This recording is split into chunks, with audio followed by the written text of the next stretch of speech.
Ready? All right, we're gonna start. Okay. Welcome to BSD's Parent Math Night for grades 4 and 5. Our topics tonight are the spring topics that the students will be working in: multiplication, division, fractions, and decimals.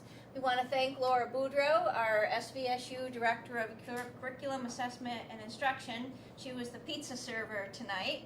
This is Sally Basacchio, our SVSU Tech Integration Specialist. She's the tech wizard. And I'm Pat Conway, the math coach for the SVSU. This is my 7th year as being the math go-to person for the SVSU. So Sally, are we ready to get started? We are. We're going to look at vocabulary, our thinking strategies, and talk a little bit about math facts. Would you please take a look at the vocabulary list that you have for both 4th and 5th grade, and check out those lists and see if there's any words on there that you have a specific question about or not sure of, would like a little bit more knowledge on. We're going to use these words tonight. Not all of them, but most of them. Sally will get you set up. At the bottom it says students should learn to use these terms with increasing precision. So these are the students' vocabulary, not just the teachers, but the students' vocabulary that they're going to be using. And as the year goes on, use these more and more with a higher comfort level. There are 8 math practice standards in the Common Core, and practice standard number 6 is Attend to Precision. That's all about vocabulary and communicating. So here's the list. This is a Common Core list and cross-referenced with our own SVSU curriculum documents. Is there any on here you wanted to ask about? Yes. Since you just brought up the Common Core and the SVSU bit, I wondered how much of this that's new to me is Common Core and how much of it is specific to the new textbooks this year. Because I can Google or look at the Common Core, but the Common Core doesn't necessarily tell me about area models, which is my particular area of confusion in 4th grade homework, and lattices and all of these other things. You know, the Common Core talks about areas of comprehension or understanding, skills like using things with precision, but not the specific pieces that end up being frustrating for my kiddo and I, that, I have to write these wonderful notes to Mrs. Stone and say, what is a lattice? Well, all of the Common Core models and concepts and standards, Go Math was built based on the Common Core, the program that we're using. Right. And the SVSU documents, they're based, our grade level documents, they're based on the Common Core standards, and there's a few things added into each grade level that aren't in the Common Core. Right. One example is 5th grade benchmark percents. There are no percents in the Common Core, but our math curriculum team and 5th grade teachers felt that percents were very important and should be a part of 5th grade. And the guidelines for implementing Common Core were that 85% of your curriculum should be Common Core, and that leaves you 15% of your teaching time for a supplementation or add-ins that you felt as a school district were important. So we have the benchmark percents, 25%, 50%, 75%, and 100% as part of our 5th grade. So area model is my Yep. Area models are what start in 3rd grade and evolve into 4th grade for multiple digit multiplication. If Sally wants to give me a blank page, I can show one up here.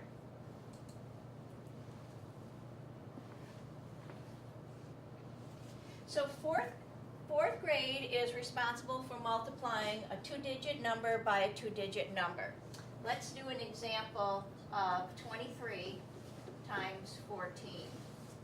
Rather than the traditional procedure that we as adults would do, 4th grade in the fall and through Well, they're wrapping up division now. A lot of fourth grade classrooms are.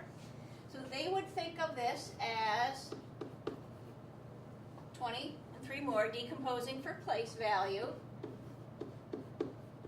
And then they take and they build arrays. If this distance is 23,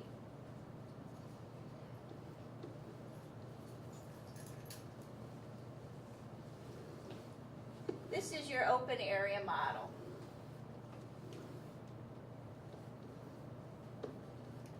This represents 10 rows and then 4 rows. It still has a length of 14. Rather than drawing in all the rows and all the columns, that's where the word open comes from, an open area model. And the area of a 10 by 20 rectangle would be 200 square units. The area of a 10 by 3 rectangle would be 30 square units. The area of a 4 by 20 rectangle would be 80 square units. And then the area of a 4 by 3 would be 12 square units. And what fourth grade has done through the year, through the fall and into winter, is look at, well, now in my traditional model, 4 times 23. Where is 4 times 23 in my model? 4 times 23 in my model is, whoops, okay, Sally? Use a different one. Use a different one, I'll try blue. There. Okay, that lit up. 4 by 23. 4 times 23 is 92. And our traditional procedure, there we go, 4 times 23. So this is the open area model. And then 10 times 23, 10 times 23 is 230. 10 times 3 is 30. Remember those old habits about, oh, the placeholder, put something there because you have to remember to indent one? Well, that indentation is because 10 times 3 is 30, and 3 is in the tens place. No indenting, it's 30, that's where it belongs. And 10 times 200, or 10 times 20 is 200. 200.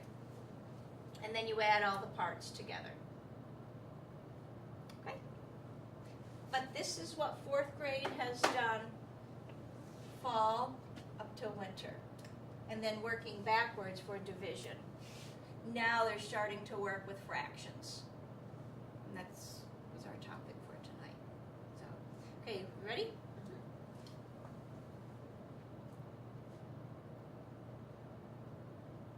We need to go back one more. Oh, sorry.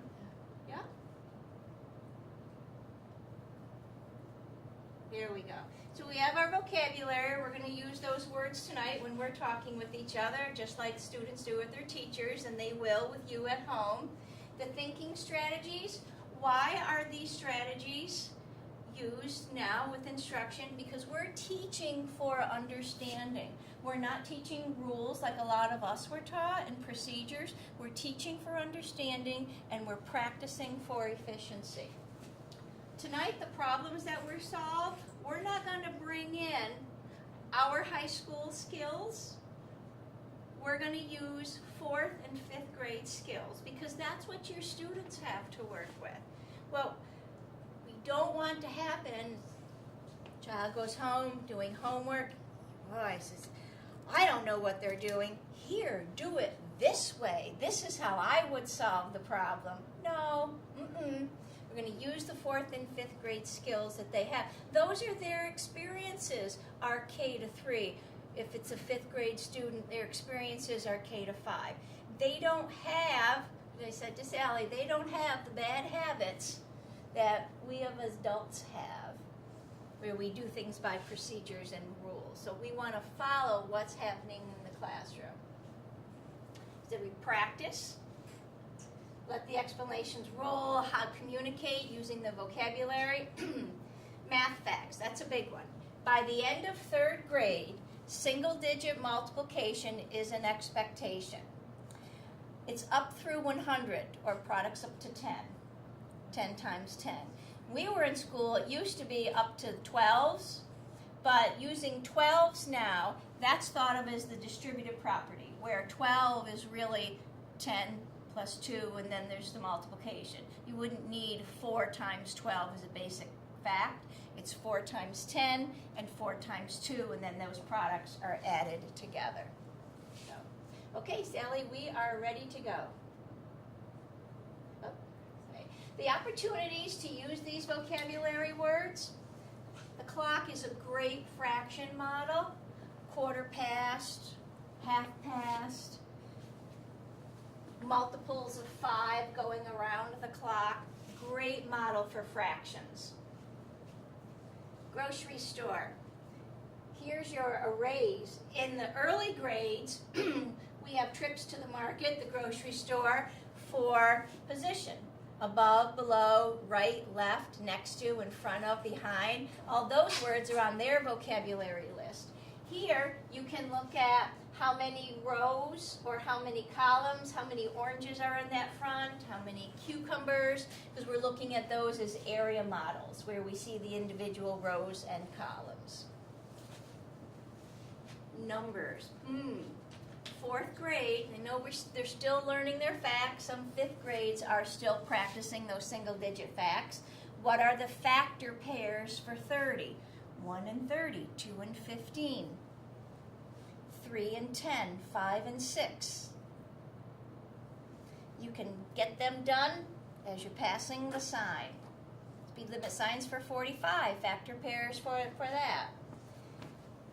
When you have a child in your car, you have a captive audience. They can't go anywhere. Debud, unplug, get those math questions going. It's all around you. Mileage signs, my favorite license plate game.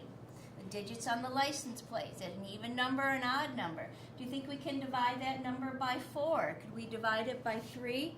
How far away from 1,000 is that number? All those fluency practices. Great practice. Okay.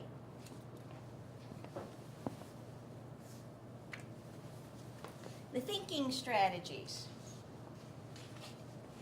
Math is taught differently. We're teaching for conceptual understanding, not just procedures. When we understand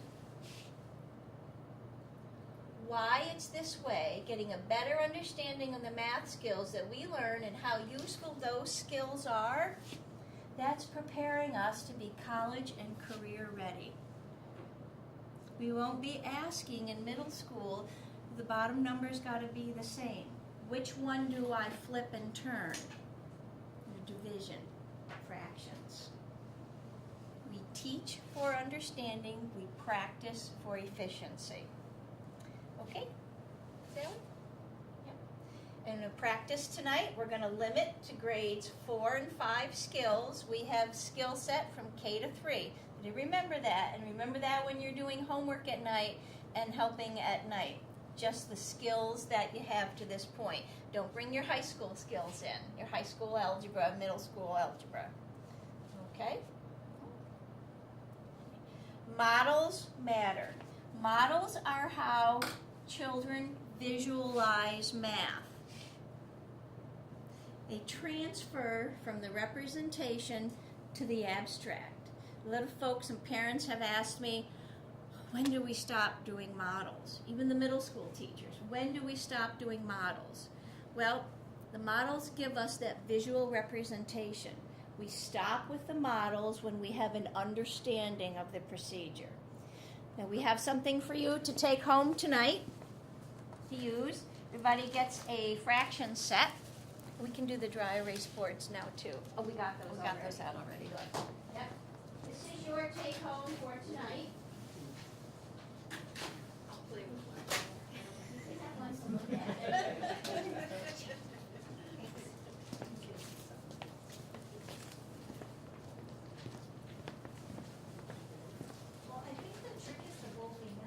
heard you say several times, and I love it because I will use your words at home, where you say, teach for understanding and practice for efficiency. That's awesome. My challenge with my girls at home as we do all these supper table questions and all of this too is they're limited when it comes to automaticity, and they're limited when it comes to just sort of that numeracy understanding because they're so model-based, and it just is making math so time-consuming in my house that the automaticity isn't there. And then when it comes time to do the homework, I don't know how to do it their way, and I'm not going to learn in a night how to do it their way, and I can't solve the questions that they're asking in fourth grade without algebra. So it makes it tricky to have those cross-generational discussions. It does, yeah. So you need your algebra skills to have access to their fourth grade I problems. can't find out whether that answer is right or not unless I do it with With the algebra. algebra, And okay. if the answer's incorrect, I can't help her do it the way she's supposed to do it. Now I can do it in her mind, which is awesome. That's right. I learned But we that have- this the other day from I have my some son, but carefully- But I mean, it's hard to, those conversations I had when they were younger and we had the same math language was great. The past 2 years, those dinner table and car ride conversations are a trick because they don't have the automaticity and I can't speak their math language. We're going to help with some words tonight, and I have some carefully selected problems for us to do on the dry erase boards. Did you open up your kits and take a look at them? Oh, yes. Get in there. Yes, you will. Open up and look at it. You'll see that each tile has a fraction on it. It's a unit fraction. Now, third grade night is going to be heavy-duty unit fraction because that's what third grade is all about.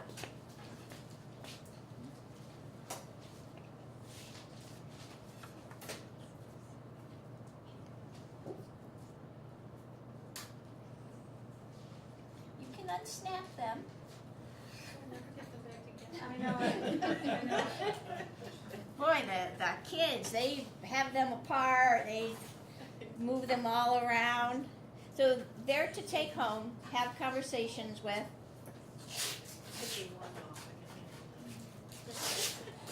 Miss Stone's getting in there. Are you going to show us what to do with them? We can, yeah. Because they're pretty, but I don't know how to use them, They're called fraction strips. We supplied every classroom that didn't have fraction manipulatives with these. We also have the fraction circles. I'm not a fan of the fraction circle because it's pretty hard to divide a circle into thirds. 6. I like the strips.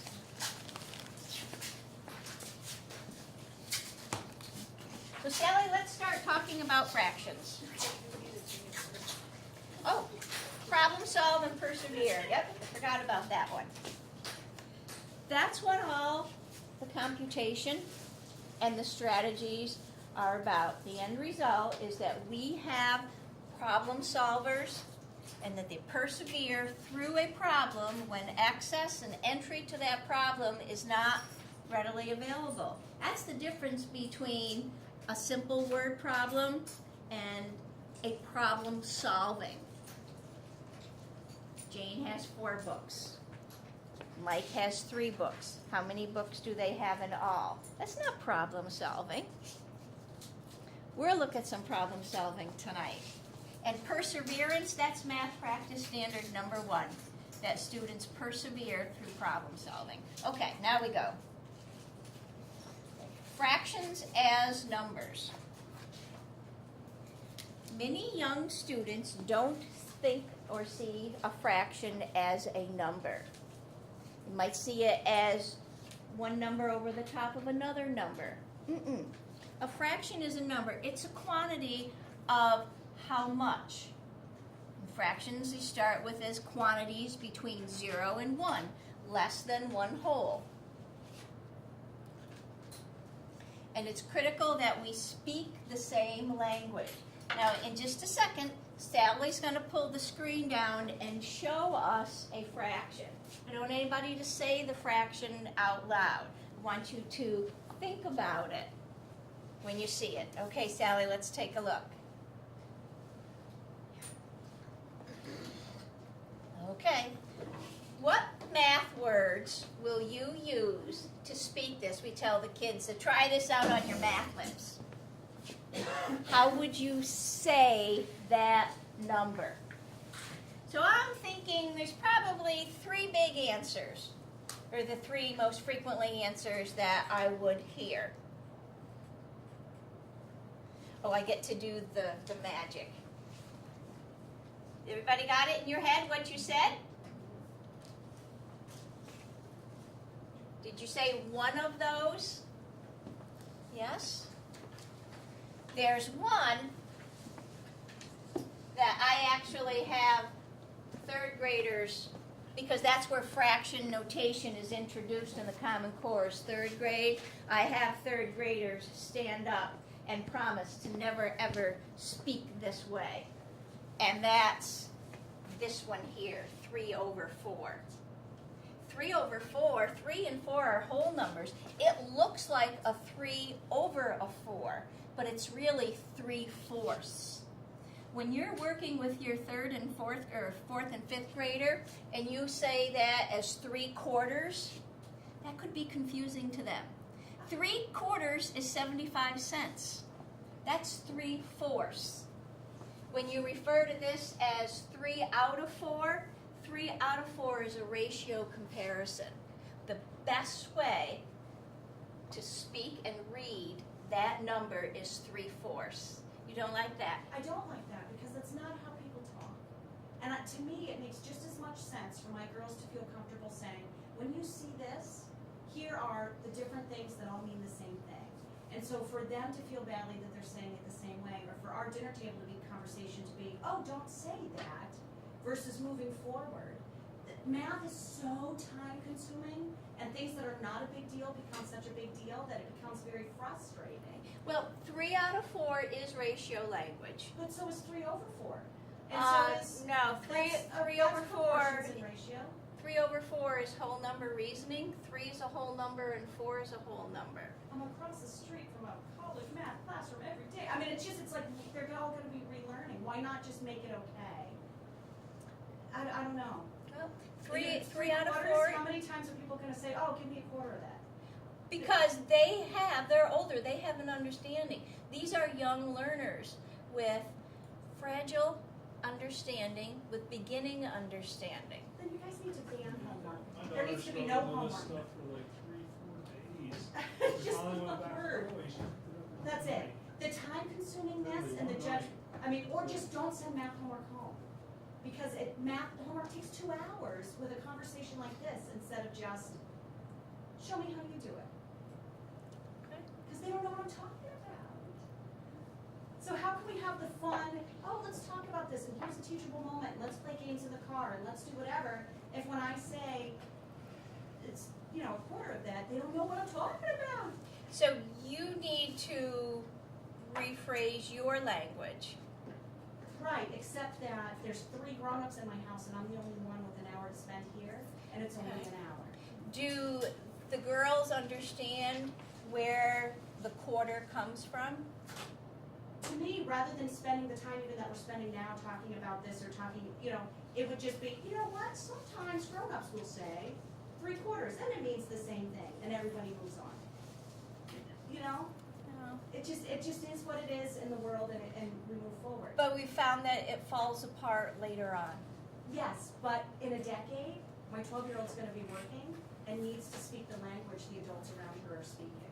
And that will come eventually, but understanding has to be built first. I don't understand. If they could do it and they had the right answer, I'd be with you. Well, I'm hoping that will happen. So I have 3 models here. This is called the set model, and I see that 3/4 of the model is white. Where's the whole? I see 4 separate shapes, and 3 of them are white. Why can't I say that 3 out of these 4? Because then I'm talking about a ratio comparing the 3 to the whole. The whole is the set. It's a set model. This is an area model, and I see that 3/4 of it is shaded. This is another type of model. It's been partitioned into 4 same-sized parts, and I see 3 of those parts are shaded in, so 3/4 is shaded. These are area models and set models. There's one more representation for fractions, and that's a lot, heavy-duty usage. Sally's going to show us that. And there we go. Fractions on a number line. This fraction, 3/4, means 3/4 of the distance from 0 to 1. You have many students that will say, it's not on here.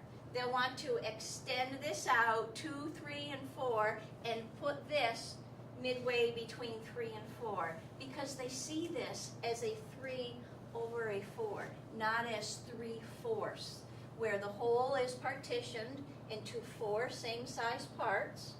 And I need to use blue. So the whole is the distance from 0 to 1. 4 same-sized parts. 1/4, 2/4, 3/4. 3/4 lives there. These are called tick marks, and that's language that you'll hear at home. Hatch mark or tick marks of how they partition a number line or a shape. Okay.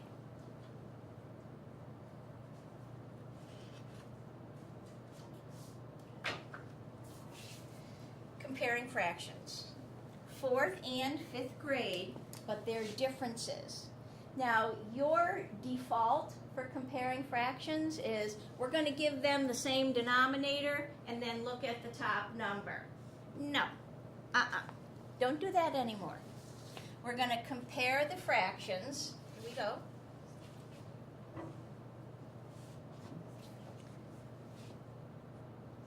Based on this criteria.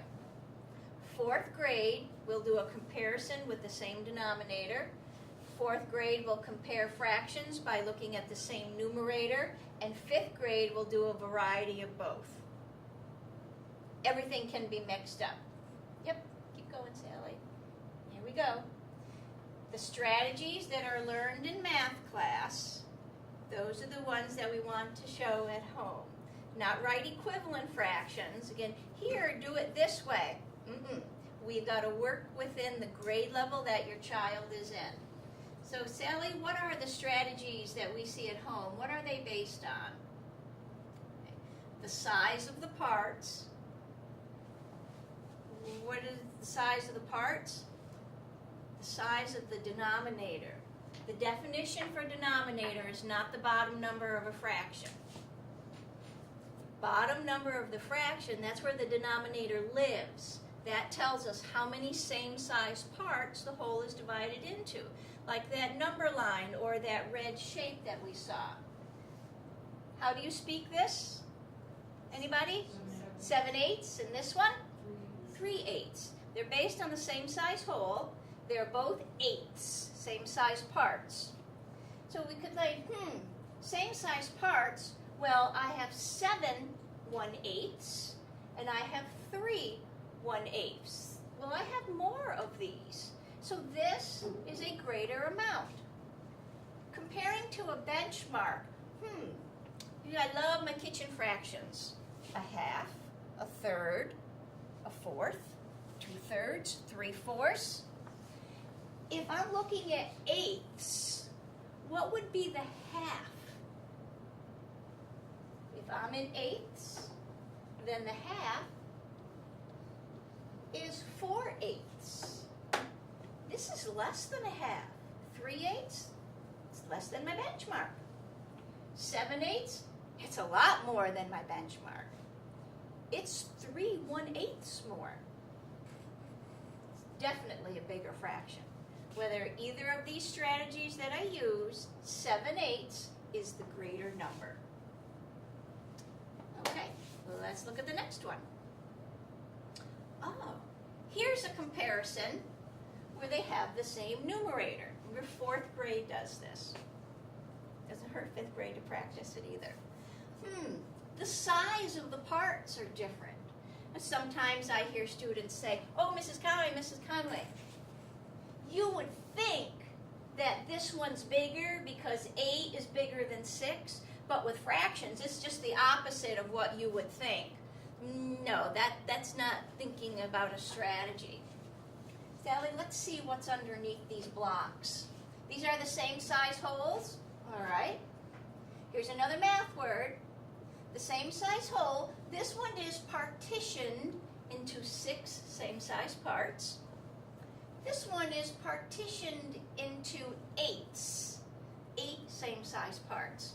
Someone tell me what you notice about the size of the parts. Did anyone notice anything? Mrs. Boudreaux? Yes. Some are the top one, there are larger pieces. Yes. The 6ths are larger than the 8ths. The 8ths are smaller. There's more of them, so they have to be smaller to fit in, but they're still the same size parts. 4/6 compared to 4/8. 4/6 is a greater number, is a larger value than 4/8. This is based on the size of the parts. Okay.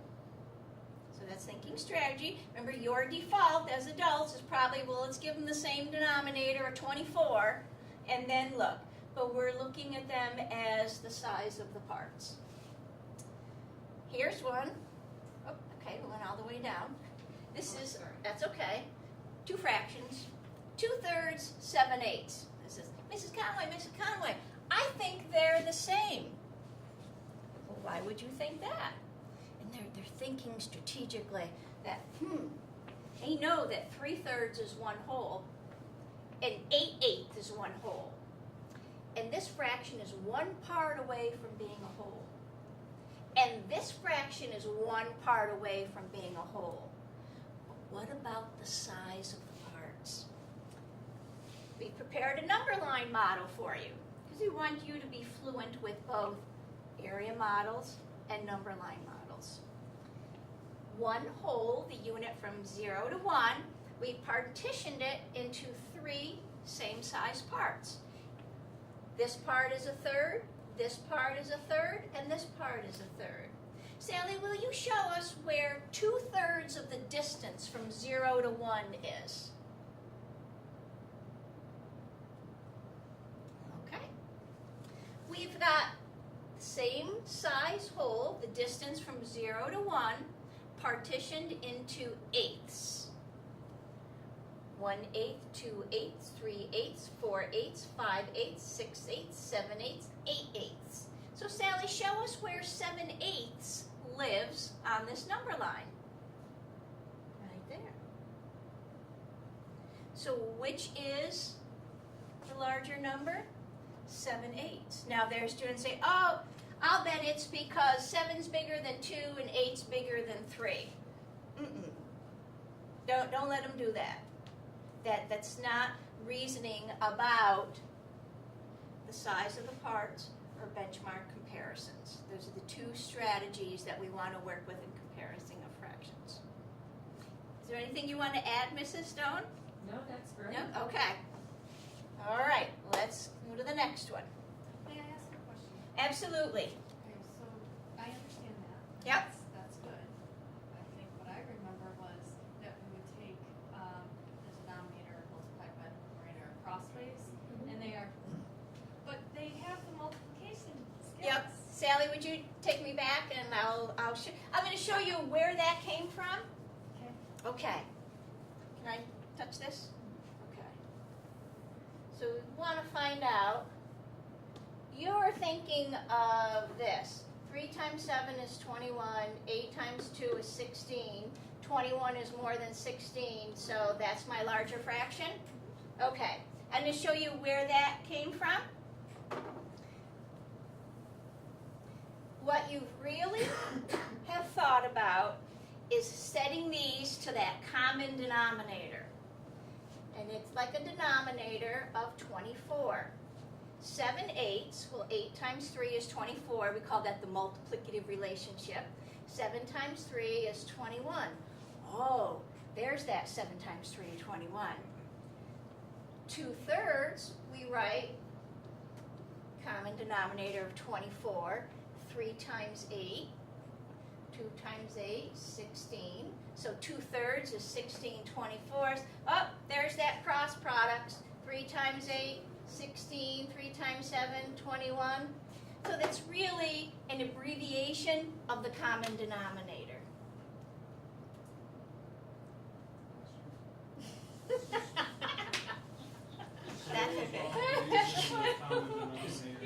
okay. There is nothing wrong with it. It will work. Will it always work? Yeah, I can set them up with a common denominator. If you just took your concept and put that on your timeline. Yeah, but we want students to understand the magnitude of fractions, the size of the fraction, and to understand. But you're just making equivalents. Right, this is And equivalent using your fractions. timeline, Yeah, have 24 individual pieces, yeah. and then show 16. Mhm. as the Yep, equivalent of can model 2/3. that out. Absolutely, yeah. So, No, I think I understand the Yeah. point is, If a when seventh you do grade. it this way, I Yes. would call it a shortcut. But for a a 4th or 5th grader to do this, no. If a 7th grader is looking at a worksheet practice of fractions, are they probably going to do this and zip through that? Yes, they are. But at 7th grade, do they have a conceptual understanding about the size of the parts and where that fraction lives on a number line? Well, I hope so.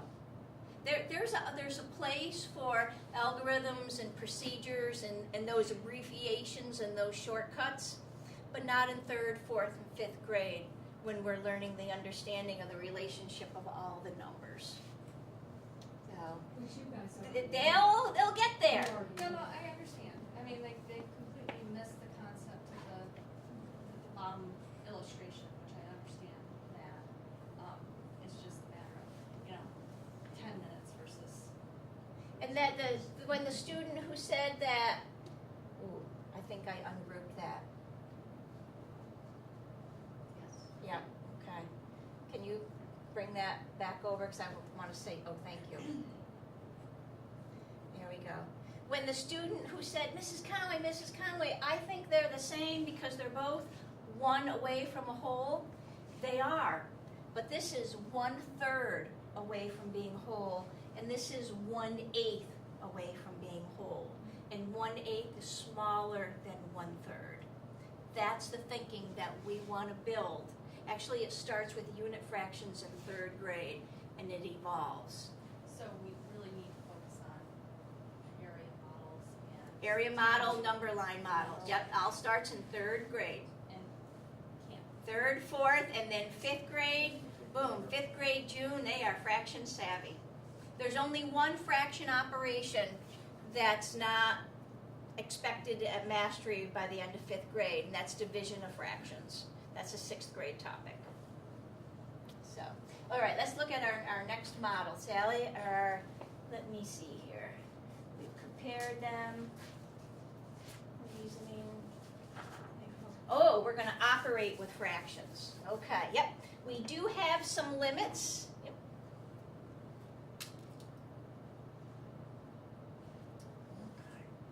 Now, 4th grade is limited to specific denominators. Halves, thirds, fourths, fifths, sixths, eighths, tenths, twelfths, and hundredths. So if you're thinking, oh, let me make up another example for you to try, limit yourself to these denominators. In 4th grade, adds and subtracts like denominators. They might make models of equivalent fractions, but they're not going to operate, add and subtract with equivalent fractions. 5th grade is going to work with unlike denominators. And 5th grade will do that work based on equivalent fractions. So 4th grade has limited to here. 5th grade is open. So that's the difference between the two. Now the operations themselves. Fourth grade, add and subtract. Remember, like denominators. Multiplication of a whole number by a fraction. An example of a problem might be you're planning a winter ice skating party, and you're going to have sandwiches, and each sandwich you want to use 1/4 of an ounce of turkey on, and you plan on making 20 sandwiches. How many pounds of meat do you have? So there you have 1/4 times 20. And the different strategies that a fourth grader would use would be different from the strategies that a fifth or sixth grader would use. Fifth grade, add, subtract, multiply fractions, fraction by a fraction, division of a whole number by a unit fraction, there's the unit fraction again, and the unit fraction by a whole number. So those are what the limits are. And it was based on Common Core standards, and they are in the SVSU document also. So it's not that everything for fourth grade or almost everything for fifth grade. This includes mixed numbers. Again, it would be mixed numbers with like denominators, and mixed numbers can have unlike denominators. Okay. Here we go. Decimals. Fourth and fifth grade for decimals. Something to show you. I don't have them for you to take home, but if you came to the K1-2 night, we had these manipulatives that were in a bag that the parents got to take home, and they're base 10 manipulatives that children in K1-2 and some third grade, where this is 1, call this a 1, this is a group of 10, this is a 10, so we have 1s, 10s, hundreds. It takes 10 10s to make 100. It takes 100 ones to build 100. In fourth grade, you can come down one. Yep. In fourth grade and fifth grade, these now have a new job. This is now the unit of 1. So if this is 1 whole, this now becomes a 10th. It takes 10 tenths to be 1 whole. And they can see that with the manipulatives. And students will work with them to build understanding. This is now a 100th. It takes 10 hundredths to make 1/10, and they can build them. They don't just get one of each. They have a tub of them that they can work with. How many hundredths does it take to build 1 whole? It takes 100 hundredths to build 1 whole. So fourth graders will work with that, and some fifth graders. Fourth grade is notation where they start to write fractions for tenths and hundredths, and they compare by reasoning the manipulatives that they need. Fifth grade, decimals extend out to the thousands place. Fifth grade will read, write, compare, and round decimals. So that's what they're going to be doing. And that doesn't change for you. When you're sitting working at home, and you can go down one, Sally, for operating with decimals. So for your fifth graders, yes, you're still going to tell them to line up the decimal point. But why are they lining up the decimal point? They're lining up the decimal point just like you had to add fractions that have the same denominator, the same size parts. With decimal points, you're adding tenths to tenths and hundredths to hundredths. This is the like denominators. That's the reason that we line up the decimal points. To compare that to a same denominator. Tenths to tenths, hundredths to hundredths. The 1/10 and the 1/100. That's the beauty of the base 10 system with the decimals. Oh. What are we doing for time? Okay. And so that doesn't include the percentage? No. The percentage it's not in the Common Core, but we have that as an SVSU add-in. If you go to the SVSU website, our grade level curriculum documents are on the curriculum page, And you'll see this is SVS, you add in benchmark percents. So, oh, we're going to solve some problems. Got your dry erase boards ready to go? You've been inactive. Well, you've been thinking, but. All right.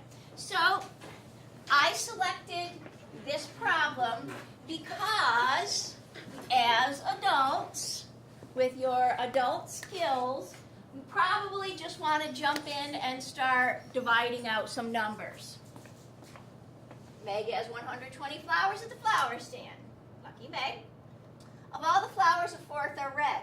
Oh, well, let's just divide 120 by 4, and that will tell us how many flowers are. Is that what you wanted to do?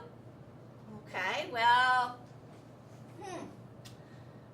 your 4th grader or your 5th grader is going to say, no, Mrs. Stone said I had to draw a model to go with this. Please draw a rectangle. Have it laying down. Sally, would you give me a nice rectangle, please? Draw a rectangle on your board. And Mrs. Stone will hold hers up and show you. And yep, the parents, there we go. And Sally's putting one up there for us. Okay, thank you. Yeah, that's good. That's real big. That's excellent. Thank you. Now remember, we're using 4th and 5th grade skills. So this hole represents 120 flowers. Now this type of model could also be called a bar model or a tape diagram or an open area model. All of those would fit. Now I know the hole is 120 flowers. So I think I'll write that down. That's what it represents. Now, of all the flowers, a fourth are red, an eighth are pink, and an eighth are blue. Of the other half, so let's start by partitioning our model in half. Now, in a classroom, to get my words in, I would ask the students to draw a vertical line partitioning this in half. I won't look. And vertical line, and we have descriptions. Vertical line runs north, south, up, down. Everybody have a vertical line? I want you to hold it out at arm's length. Do you want to adjust your line? When you get a distance perspective from your board, sometimes we want to change that. I might have a student say, come back here and stand here when their board is over there and a buddy holds it up and they say, oh boy, when I'm this far away from it, I can tell that I want to make an adjustment. So these flowers right here, now it's a fourth of the whole. If I have this in 2 same size parts, my 4th grader is going to tell me, here's my 1/4. I know that those are red. Go ahead, do that on your model, please.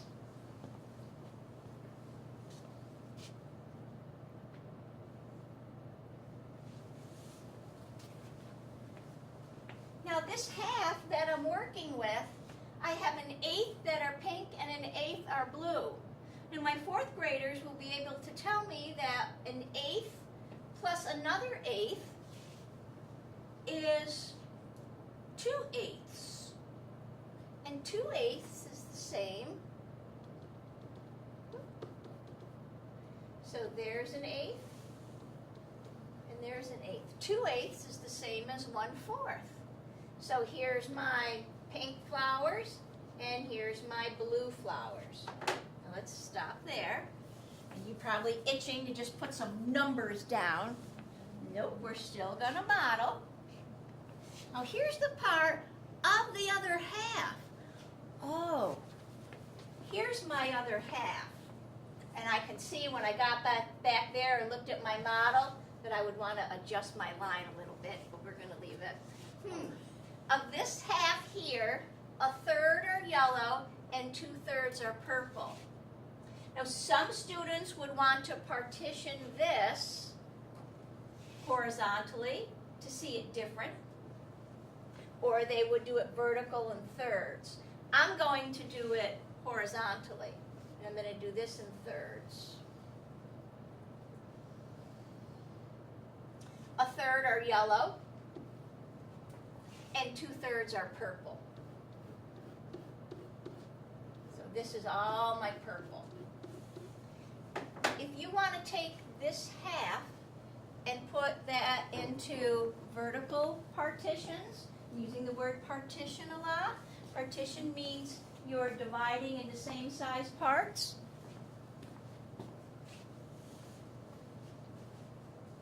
And I'm not going to put a third here because it's not a third of a whole. It's a third of half. And this is 2/3 of half. So here's my model of what the flowers partitioned to. Now do you want to figure out some numbers, and let's see if it all comes out. Well, what is this half, the total flowers for this half right here? The whole is 120. So this half right here is how many flowers? 60. Okay, so this here is 60. Well, half of 60, this part here for red flowers would be 30. And those of you that wanted to take 120, divide it by 4, there's your 30. But here's the model that supports the modeling in the classroom. Oh, I can see real quickly that this chunk here is also 30, but it's split into 2 parts. So 30 split into 2 parts is 15 and 15. Does anyone want to do the math and take 120 divided by 8 and check and see, did you get 15? But here's the fractional model. Over here, well, if this half is 60, then this half is 60, and it's split into 3 same-size parts. So how many yellow flowers must I have? 60 into 3 same-size parts? I must have 20 yellow flowers, and that must mean I have 40 purple flowers. 4th grade, I would stop there. For 5th grade, I would look at 1/3 of 1/2. And we would talk about 1/3 of 1/2. 1/3 of 1/2? What's 1/3 of 1/2? Well, 1/3 of 1/2, here's my 1/3 of a half, and oops, if I was to continue, nope, that's not going to work for me, Sally. Yeah, all the way across. Now I have my parts. 1/3 of 1/2 is 1/6 of the whole. And that's where 5th grade starts to get into of means times. I don't even like saying it because that's how I learned multiplication of fractions. The of means times, just multiply numerator, multiply the denominator. But we learned that from models. Okay, that's a 4th grade modeling problem.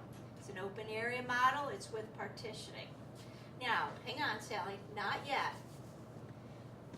Could we have solved this just by doing the division of the numbers without the model? Yeah, we could have. But the next problem doesn't have any numbers for us to just go and divide. Let's look at that one, Sally. Yep, I know where we're getting close. Here we go. 2/3 of the school orders hot lunch. 1/4 of those students drink milk. What fraction of the school drinks milk with the hot lunch? Okay, do you want to try it on your own for a few minutes?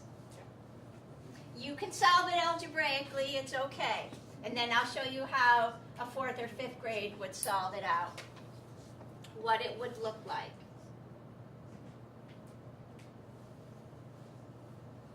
You know, we're at 6:30, so in the interest of time, I'm going to ask Sally to pull the screen down. Not yet. All the way down. Okay, we're looking for a fourth of the 2/3 that drink milk with a hot lunch. Here's the whole. If you started by putting a rectangle on your paper, you had an entry to the problem. You started. 2/3 of the whole, that's the 2/3. Now, this fourth, it's a fourth of this 2/3. So Sally's going to take this partitioning of a fourth and slide it over. And when Sally and I were building this file, we debated about it being able to see this shading. Can you see it from back there? It's diagonal lines. And this shading slid over to there. So now the whole is in how many parts? 12. And 2 of them are shaded in. So what fraction of the school drinks milk with hot lunch? 2/12. So that's how a 5th grader would do that, using a model. It's partitioning. I know. We did this in a minute and a half. But the students build up to this, but the models start early. They actually start in 1st grade with what we call part-whole models, where they work with partitioning. 2nd grade, the part-whole evolves. 3rd grade, open area model. Okay, Sally, let's show the folks. We have 2 problems that these are from a 4th grade student book, and this one is from the 5th grade student book. And here's the comparison for 2/3 and 3/8. Remember your comparison, your benchmark. Your students, they have a textbook for the classroom, and then there's a standards practice book. The majority of teachers are using for homework. They tear pages out and they go home in a homework folder. And these are from the practice book. And that one over there, so.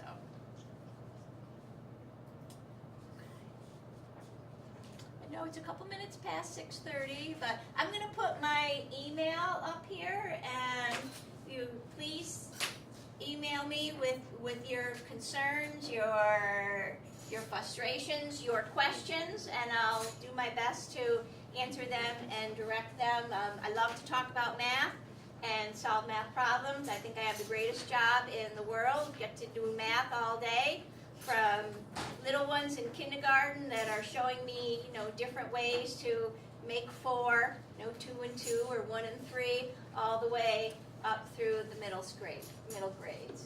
I am P. Conway at svsu.org. Might take me a day or 2 to get back to you, but I certainly will. So hang in there. Use the vocabulary. Be patient with yourself. Remember, you have years and years of life experiences and high school background. Yes. Oh, the tiles. Okay. If you look at your tiles and you took out 2 1/3 bars, and you see that you have 2 1/3 as a value of 2/3, you could fit how many 6ths that equals to see equivalent fractions and size of the fractions, and which is more, 2/3 or 4/6. And they say, oh, they're the same size, so they're equivalent fractions. So these tiles or fraction strips give you visuals. Remember, the visuals lead to abstract. Balancing how you talked about, learning how to attack problems and persistence, and Yeah? along with how time-consuming it is to work with models. How long should a 4th and 5th grader work on math homework? because sometimes I feel like, we're giving up too early, we're not meeting the persistence, Yeah. and then other times we send a note into the teacher and she goes, oh, don't make them work that long. So what's a good gauge as the mom that hasn't, I had homework that was drill and kill when I was 10, so Yeah. what is Um, this? Some problems won't get finished in one night. They'll think, wow, we hit a wall with this. Let's look at it fresh tomorrow. It's okay to stop and look at it with new eyes the next day. Right, but